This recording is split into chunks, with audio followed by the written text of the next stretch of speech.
जो दुनिया में वही तो नूर होता है, चमकता है जो दुनिया में वही तो नूर होता है, झलकता है जो दर्पण में वही जो दूर होता है, झलकता है जो दर्पण में वही जो दूर होता है, जो संयम से सजा उसकी चमक से ये जहां रोशन, जो संयम से सजा उसकी चमक से ये जहां रोशन, मोक्ष के राहियों में वह बड़ा मशहूर होता है,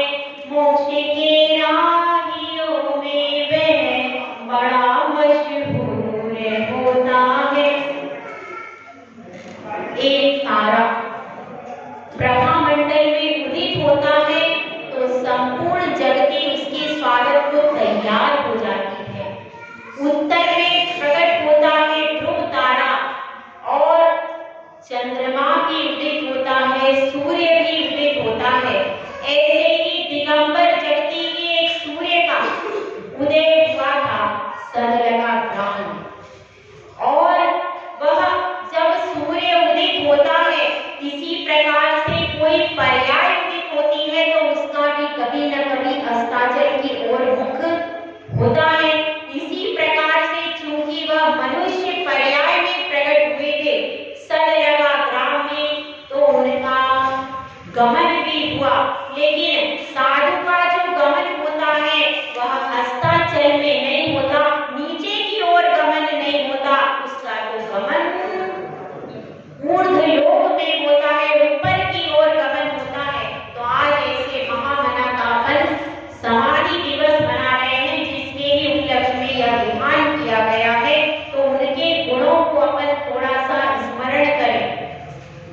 दिगंबर परंपरा की अंबर का एक सूर्य, एक प्रभाकर आज के दिन ऊर्ध्व गमन कर गया, मनुष्य लोक से कहां चला गया, ऊर्ध्व लोक की ओर चला गया।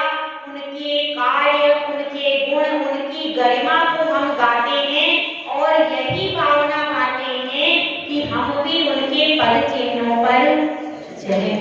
वो आप लोगों में नहीं थे, आप लोगों में रहे, आप लोगों में जन्म लिया, लेकिन बाद में दिगंबर परंपरा में आ गए। तो किसके हो गए? हमारे हो गए। दिगंबर परंपरा के गौरव थे, दिगंबर साधुओं के मध्य में विराजने वाले गौरव थे। तो ऐसे आचार्य श्री विद्यासागर महाराज, उनके गुणों की बहुत गौरव गाथा है। उन्होंने इस जगती को धन्य किया अपने चरण कमलों से। और सदलगा दक्षिण के सूर्य थे, लेकिन दक्षिण का सूर्य कहाँ आ गया? मध्य में आ गया।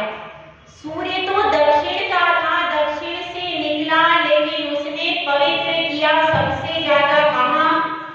मध्य प्रदेश में भी बुंदेलखंड।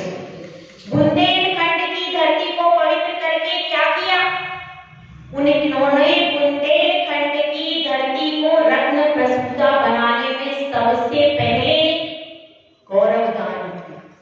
रत्न प्रस्तुता तो ये धरती थी, लेकिन इस बुंदेलखंड की धरती में से रत्न निकालना उन्होंने पहले प्रारंभ किया। और लोगों को पता नहीं था कि इस बुंदेलखंड की धरती से इतने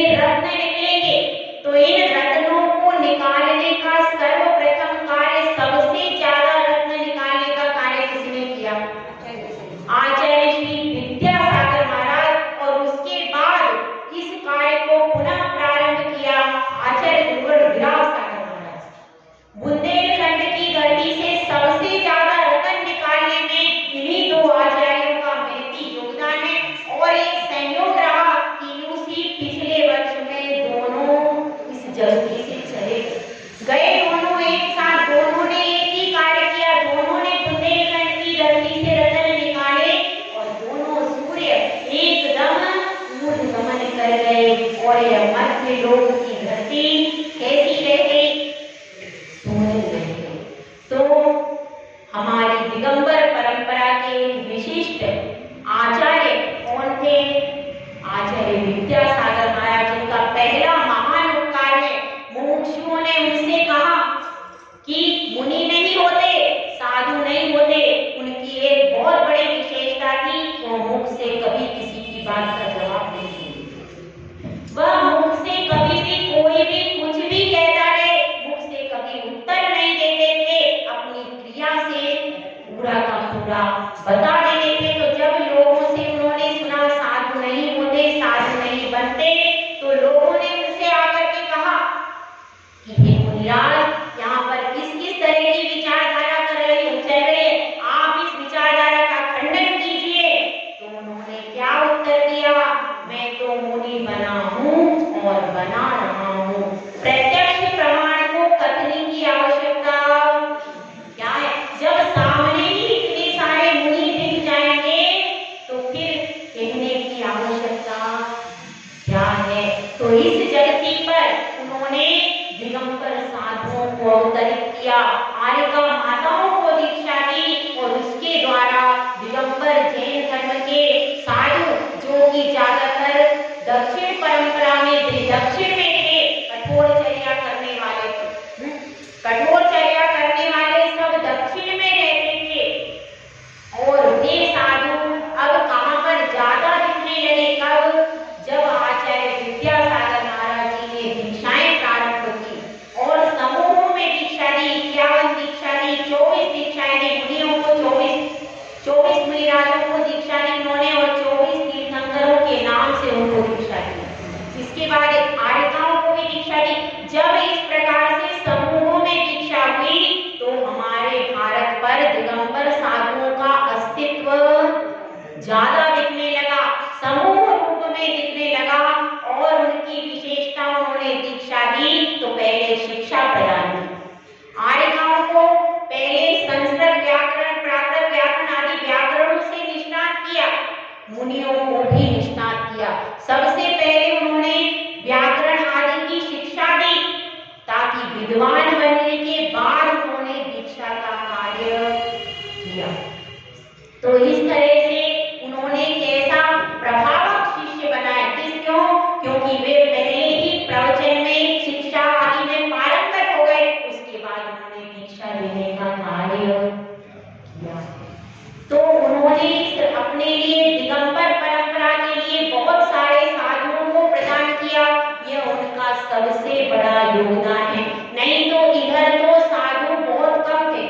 जिस समय आचार्य के रूप में वो यहाँ पर आए उस समय साधु इतने थे क्या? उसके बाद यही महान कार्य आचार्य विद्यासागर जी ने प्रारंभ किया और उन दोनों आचार्यों की वजह से ही आपके मध्य प्रदेश के इतने साधु आज हैं। सही है कि गलत है? तो ये पहला उनका कार्य रहा। इसके अलावा उन्होंने भारत देश को वरीयता दी। उन्होंने कहा था इंडिया नहीं भारत। इंडिया क्या है? इंडिया शब्द कैसा नेगेटिव अर्थ में आता है, लेकिन भारत शब्द जो है, भारत में आगे बढ़ने की प्रेरणा मिलती है। दो देश में किसी भी धर्म में माता नहीं कहा जाता। किसी देश को, हमारे देश में क्या कहा जाता है? भारत माता कहा जाता है। यहाँ पर माँ के शब्द में इतना प्रेम है, इतना अमृत है, इतना अमृत है, यहाँ पर माता कहा जाता है। और किसी देश को माता नाम से कहा जाता है नहीं। तो इस भारत माता के वे भी सुत थे और उन्होंने हिंदी धर्म के प्रचार प्रसार के लिए बहुत योगदान दिया। हिंदी भाषा को प्रचार प्रसार के लिए योगदान दिया। उसके बाद गौ रक्षा के लिए जगह जगह गौशालाएं खुलवाई और यहाँ तक कि गायों का कहीं पर पता चलता था कि बूचड़ खाने में गाय खाने तो चौराहे तक जाते थे। इतना उन्होंने गायों की रक्षा का महान योगदान दिया और जगह जगह पर गौशालाएं अब भी खुली हुई हैं। गौशाला खोलने के लिए, गायों की रक्षा करने के लिए और गायों को बूचड़ खाने से बचाने के लिए भी उनका योगदान है। क्योंकि यदि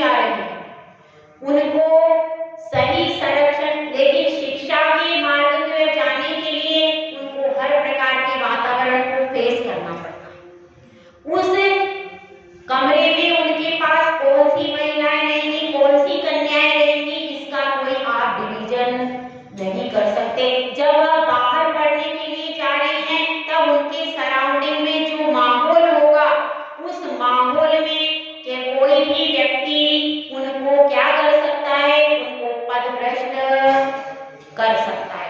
ऐसे समय पर एक वातावरण ऐसा सुरक्षित हो जिसमें केवल महिलाएं मत रहें, क्योंकि पुराने समय में भी जैन संस्कृति में महिलाओं की शिक्षा अलग होती थी और पुरुषों की शिक्षा अलग होती थी। वह परंपरा बहुत अच्छी है क्योंकि उसमें शील व्रत का पालन अक्षुण्ण रूप से होता है। उसी परंपरा को पुनर्जीवित करने के लिए प्रतिभा स्थली का निर्माण किया, जिससे कन्याएं जिन धर्म में ही शिक्षित हों और आगे भी जीवन भर जिन धर्म का पालन करती हैं। तो इसके लिए उन्होंने क्या योजना बनाई है, प्रतिभा स्थली की योजना बनाकर कन्या रक्षा के लिए योगदान दिया। और तीसरा, उन्होंने भारत जो पराश्रित है, जहां से विदेशों से कपड़ा आता है, और विदेशों से कपड़ा जब आता है तो वह भारत के लोगों को रोजगार उसमें नहीं मिल पाता, इसीलिए अपने स्वावलंबन के लिए उन्होंने उद्योग शुरू किए। उद्योगों में कौन कौन से उद्योग है, औषधि का है और सौंदर्य प्रसाधन का भी उद्योग है। आपको पता होगा विद्यासागर महाराज जी ने जो उद्योग चलवाए हैं उनमें क्या है कि सौंदर्य प्रसाधन किस तरीके से आयुर्वेदिक फल आदि से या फूलों आदि से उन सौंदर्य प्रसाधनों को तैयार किया जाता है। उनमें किसी भी प्रकार के मांस आदि का प्रयोग नहीं होता, जबकि बाजार के जितने भी सौंदर्य प्रसाधन हैं उनमें बहुलता से पशुओं के मांस, चर्बी आदि प्रयोग किए जाते हैं। साबुन भी बनाए जा रहे हैं जिन साबुनों में चर्बी यूज नहीं की जाती, शाकाहारी बनाए जा रहे हैं। ये सब उद्योग उन्होंने क्यों प्रारंभ किए, ताकि पशुधन की रक्षा हो और जो लोग सौंदर्य प्रसाधन प्रयोग कर रहे हैं वह सात्विक रहे। कम से कम अपन लोगों को ध्यान रखना चाहिए, मंदिर में जब भी आती है, विशेष तौर से महिलाएं और पुरुष भी, सेंट का प्रयोग मंदिर में ना करें। क्या समझ में आया?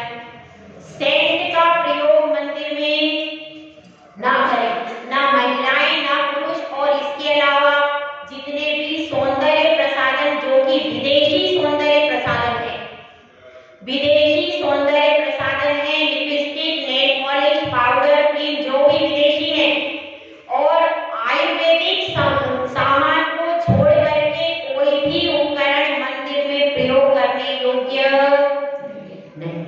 इस बात का ध्यान कौन रखेगा? माता आप लोगों को ध्यान रखना है, विदेशी प्रोडक्ट लगाकर मंदिर के अंदर प्रवेश। मंदिर हमारा पवित्र स्थान है, वहीं पर हम पशुओं से निर्मित वस्तुओं को लगा करके कभी भी मंदिर में ना, ऐसा अपन नियम ले सकते हैं क्या? ले सकते हैं क्या? लेना चाहें तो ले सकते हैं। आज इतने बड़े आचार्य का समाधि दिवस है, क्या हम इतना छोटा सा नियम ले सकते हैं? ले सकते हैं, सब आपके ऊपर निर्भर है। आप लोग चाहें तो मंदिर को पवित्र बनाएं, आप चाहें तो ना बनाएं।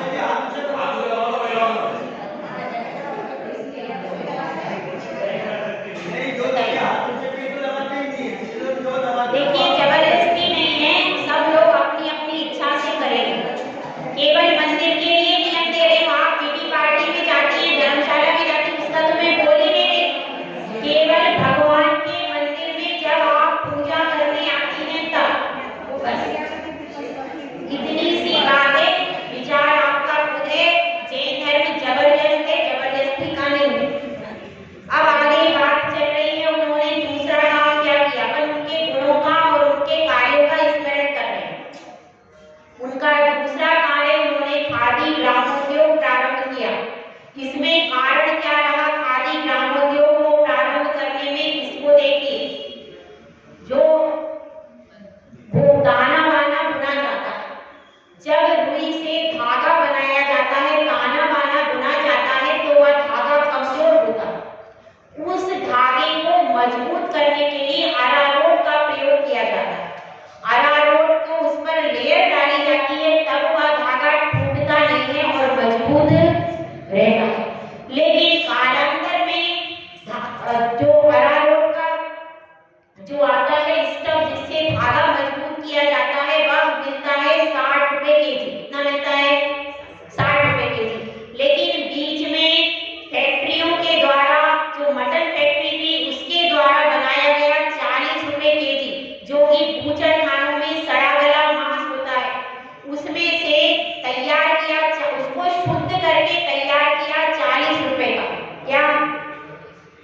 जिसको कहा मटन टैलो, जिसको नाम दिया। अब जो फैक्ट्रियां हैं उसमें प्रयोग किया जाने लगा क्या, धागे को मजबूत करने के लिए मटन टैलो से उसको मजबूत किया जाने लगा। इस बात को देख करके उन्होंने खादी ग्रामोद्योग प्रारंभ किए कि हम अपने हाथ से जब बनाएंगे तो वस्त्र शुद्ध रहेगा, क्योंकि अगर उसके वस्त्र के अंश में मांस का पुट है तो उसको हम पहन सकते हैं क्या, लेकिन हमको जानकारी नहीं। इस बात के प्रचार प्रसार के लिए फैक्ट्रियों से भी मटन टेलों को हटाया गया और उनको समझाया गया कि आप अरारोट का प्रयोग कीजिए। यह सब कार्य किसने किया, आचार्य विद्यासागर महाराज के द्वारा करवाया। तो इसके लिए उन्होंने खादी ग्रामोद्योग को प्रमोट करके और खादी के वस्त्र बनाने प्रारंभ किए, ताकि इस तरह का मांसाहारी वस्त्रों के प्रयोग के लिए न। तीसरी उनकी है, तो इस प्रकार से उनके बहुत सारे योगदान हैं। और जो आज हम समाधि दिवस मना रहे हैं, तो उन्होंने डिक्लेयर नहीं किया था कभी भी अपनी समाधि को, वो उनकी इंटरनल त्याग की साधनाएं चलती थी, अंदर अंदर इंटरनल त्याग की साधनाएं उनकी इतनी गोपनीय तरीके से चलती रही। उन्होंने कभी अपने त्याग का प्रचार प्रसार नहीं किया, कभी अपनी तपस्या का, कभी अपने त्याग का उन्होंने प्रचार प्रसार नहीं किया। इंटरनली उनका त्याग हो जाता था किसी वस्तु का।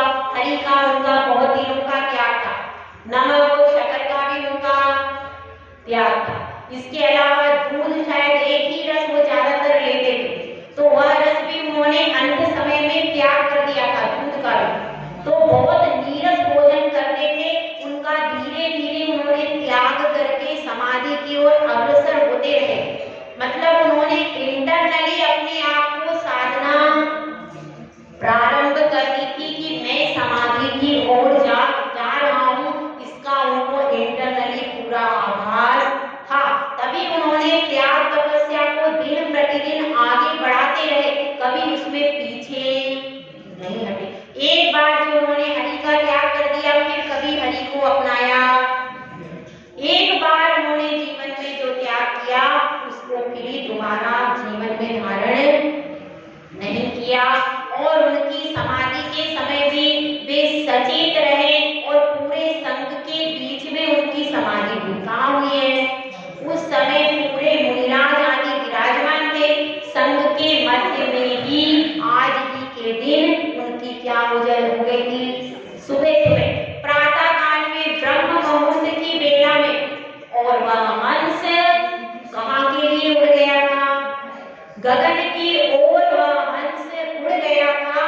लेकिन बाद में भी वह हंस मानव पर्याय में आकर के फिर से मुनिराज बन करके कहाँ जाएंगे, मुक्ति को प्राप्त करेंगे। तो हम सब उन चरणों में यही भावना भाना चाहिए हम लोगों को कि हम भी उतनी तो नहीं कर सकते, कम से कम कुछ तो संयम की साधना करें। कम से कम एक नियम तो लेकर के यहाँ से जा सकते। नियम मैंने महिलाओं को बता दिया है।